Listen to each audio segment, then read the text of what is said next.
টোটো থামাও। কেন? যেটা বললাম সেটা করো।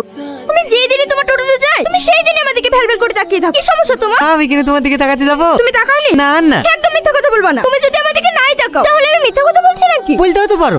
তা ধরো। আরে আরে, তুমি আর যাবা না নাকি? না, আমি হেঁটে চলে যেতে পারবো। সরি সরি, আমি তোমার দিকে তাকিয়েছি, আমার ভুলে গেছে। আমি আর কোনোদিনও তোমার দিকে তাকাবো না। চলো। ওকে সত্যি সত্যি আমাদেরকে কোনোদিন তাকাবো না। রাজা, তুমি যদি কাউকে পছন্দ করে থাকো তাহলে নিজের মনের কথাটা তাকে বলে দেওয়াই ভালো। এটাও তো হতে পারে সে তোমার মুখ থেকে ভালোবাসার কথাটা শোনার জন্য অপেক্ষা করে আছে। আমি যদি কারোর সামনে আমার ভালোবাসা প্রকাশও করি না, সে আমার ভালোবাসার কথাটা শোনার পর আমাকে নিয়েই মজা করবে। এটা তোমার ভুল ধারণা। সত্যিকারের ভালোবাসা নিয়ে কেউ কখনো মজা করে না। বাবু, কদিন পরে তো গাড়ি কিস্তি লাগবে, ভাড়াটা ঠিক মতো হয় তো? হ্যাঁ মা, একটা কথা বলো তো মা, আমি কি তোমার ছেলে না? আমার কাছে টাকা চাইতে লজ্জা করছো কেন? রাজা, তোর ভাবির তো খুব ক্রিটিক্যাল, তুই একটু টুকটুকলি তাড়াতাড়ি চল না ভাই। হ্যাঁ চলো ভাই। আর একটু কষ্ট করে ভাবি, সব ঠিক হয়ে যাবে। রাজা, একটু জোরে চলো ভাই। হ্যাঁ 5 মিনিটে হয়তো বুঝতে যাবো। মন খারাপ করো না ভাই, সব ঠিক হয়ে যাবে। রাজা, তোর কাছে কিছু টাকা হবে? টাকা লা ভাই, কিন্তু ছেলে হলে প্যাট মেরে মিষ্টি খাওয়াই থাকবে। কালকে বাদ দিয়ে তো 6000 টাকা কিস্তি লাগবে। তুই যে টাকাগুলো ওকে দিয়ে চলে আসলি, এবার কিস্তি কি করে দিবি তুই? বলে তুমি চিন্তা করো না মা, আমি ঠিক টাকা ম্যানেজ করে ফেলবো। কতগুলো টাকা কালকে বাদ দিয়ে তুই কোথায় পাবি? আজ তুই যাদের লিগে এত কিছু করছিস, দেখবি তোর বিপদের সময় তুই একটা মানুষকে পাশে পাবি না। বের কর চাচা, বের কর। আমি তো তোদেরকে আগে বলে দিয়েছি ওসব চাঁদা টাদা আমি দিতে পারবো না। দাদা টাকাটা দিয়ে দাও, নাহলে কাল সকালে উঠে তোমার দোকান আর খুঁজে পাবা না।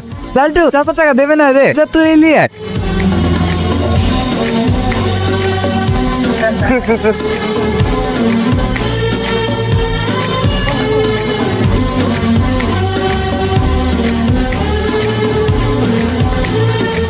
এই যে কুকুরটা খাচ্ছে দেখছিস না, সারাদিনে ওর 2 পিস মাংসতেই হয়ে যায়। যদি আমি একবার হুকুম দিই, ও আস্ত একটা মানুষকে চিড়ি খেয়ে ফেলে। আর তোদের সবাইকে এত খেতে দিয়েও এই অবস্থা। যা যা, তোরা বাড়ি চলে যা, আমি কালকে আরো 4টে কুকুর কিনে নিয়ে আসবো। ভাই আমরা চুপ, তোদের একটা কথা শুনতে চাই না। ড্যাডি, তোমার ফোন। কারা তোমরা?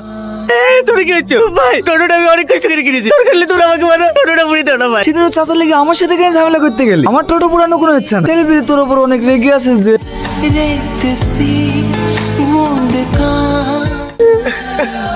সাহস আছে বলতো, আদার লোক জানার পরেও তুই ওদের নামে কমপ্লেন করতে এসেছিস? আমার তাদের সাথে কথা হয়ে গেছে, এসব মামলা টামলা বাদ দে, তাদের কিছু টাকা দিয়ে দিচ্ছে, একটা সেকেন্ড হ্যান্ড টোটো কিনে নিস। স্যার আজ বুঝতে পারছি আপনাদের মতো কিছু অসৎ অফিসারের লেগে আমাদের দেশের আছে এই অবস্থা।